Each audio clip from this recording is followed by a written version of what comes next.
Mega দুর্নীতি হয়েছে, এটাও আমরা জানি, পত্রপত্রিকায় এসেছে, ইনভেস্টিগেশন চলছে। আমি ওটা নিয়ে বেশি দীর্ঘ বক্তব্য দেব না, কিন্তু শুধু এইটুকু আমাদের সবাইকে অ্যাকনলেজ করতে হবে, আমরা কিন্তু আমাদের যে হেলথ সিস্টেম এখন বাংলাদেশে আমরা এসে পেয়েছি, সেটা কিন্তু কোনো স্বাভাবিক অবস্থায় একটা হেলথ সিস্টেম যেমন থাকার কথা তেমনটা নয়। আমরা একটা ভেঙে পড়া একটা হেলথ সিস্টেম পেয়েছি। বাংলাদেশের হাসপাতালগুলোতে আমরা গেলে দেখেছি হাসপাতালগুলো লিটারেলি ভেঙে পড়ছে, পলেস্তরা খুলে পড়ছে, মেইনটেনেন্স পর্যন্ত করা হয়নি। সেখান থেকে শুরু করে আমাদের জনবলের সংকট, আমাদের অন্যান্য সংকট, এগুলো আপনারা জানেন। আমরা নতুন সরকার দায়িত্ব নেয়ার পরে, আসলে দায়িত্ব নেয়ার আগেই আমরা প্রায় গত 2 বছর ধরে বাংলাদেশের হেলথ সেক্টর নিয়ে আমাদের দলের সমর্থক এবং এর বাইরে যারা বিশেষজ্ঞ আছেন তাদের সঙ্গে কথা বলেছি। বলে আমরা কিন্তু আমাদের নির্বাচনী ইশতেহারে স্বাস্থ্য খাতকে সর্বোচ্চ গুরুত্ব দিয়েছি।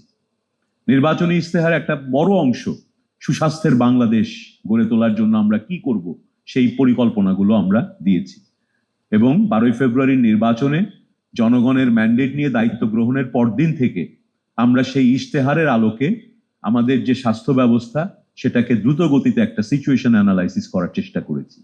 যেখানে ভৌত কাঠামোগুলোর কি অবস্থা, জনবলের কি অবস্থা, আমাদের ওষুধ, আমাদের অন্যান্য প্রকিউরমেন্ট যেগুলো হয় সেগুলো সাপ্লাই চেনের কি অবস্থা।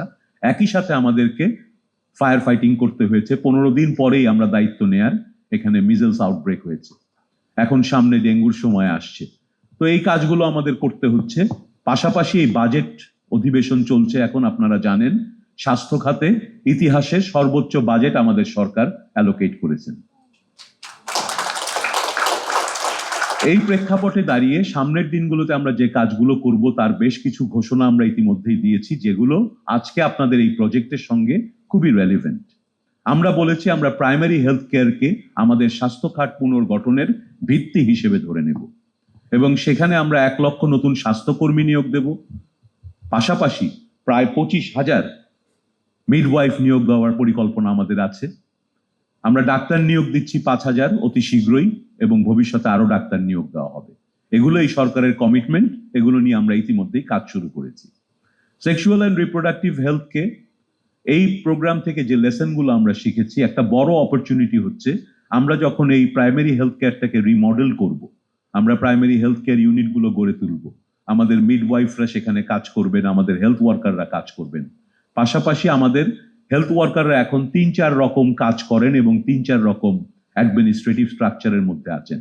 সেটাকে স্ট্রিমলাইন করার একটা চেষ্টা আমাদের থাকবে। মূল কথা হচ্ছে এই হেলথ কেয়ার ওয়ার্কারদেরকে আমরা রিট্রেইন করব নতুনভাবে, এবং তারা যেন কম্প্রিহেন্সিভ সার্ভিস ডেলিভারি করতে পারে। সেইখানে আমরা এনশিওর করব যে সেক্সুয়াল অ্যান্ড রিপ্রোডাক্টিভ হেলথ যেন হাই প্রায়োরিটি পায় সেই ট্রেনিং এর ভেতর দিয়ে। তাহলে যেটা হবে, আমরা বারবার বলি মানুষের দোরগোড়ায় এই সেবাগুলোকে নিয়ে যেতে হবে, এবং ওই হেলথ ওয়ার্কাররাই পারবেন তাদের রেগুলার ভিজিটের মাধ্যমে সেখানে কাজ করতে। এই প্রোগ্রাম থেকে আমরা কমিউনিটি এনগেজমেন্টের যে কমিউনিটি পার্টিসিপেশনের যে প্রক্রিয়াগুলো, প্রসেসগুলো দেখেছি সাকসেসফুল হয়েছে, সেগুলোকে আমরা ইনকর্পোরেট করতে পারি স্থানীয় পর্যায়ে। পাশাপাশি আমাদের সরকার কিছু বিশেষায়িত স্বাস্থ্যসেবা নতুন করে ভালো করে গড়ে তোলার ব্যাপারে অগ্রাধিকার দিচ্ছে। উইমেন্স হেলথ সেখানে একটি প্রায়োরিটি, এবং আমাদের মাননীয় প্রধানমন্ত্রী তিনি ইতিমধ্যেই আগ্রহ প্রকাশ করেছেন কমপক্ষে একটি, সম্ভব হলে 2টি উইমেন্স হেলথ ইনস্টিটিউট আমরা বাংলাদেশে গড়ে তুলব, যেখানে বিশেষায়িত সব রকম সেবা, প্রশিক্ষণ এবং গবেষণার সুযোগ থাকবে আমাদের ডাক্তার এবং অন্যান্য স্বাস্থ্যকর্মীদের জন্য। আমরা আগামী দিনের স্বাস্থ্য সেবায় চাচ্ছি যে মানুষকে যেন যে কোনো জটিল রোগের জন্য কথায় কথায় ঢাকায় চলে আসতে না হয়। বাংলাদেশের 70% মানুষ রুরাল পপুলেশন, তারা রুরাল এরিয়াতে থাকেন, কিন্তু দুঃখজনক হচ্ছে আমাদের হেলথ ওয়ার্কফোর্স, বিশেষ করে ডাক্তারদের প্রায় 70% থাকেন বড় শহরগুলোতে। এই যে একটা বৈষম্য, যে কারণে আমাদের বিশাল অংশের গ্রামীণ জনগোষ্ঠী কিন্তু স্বাস্থ্যসেবা পাচ্ছে না।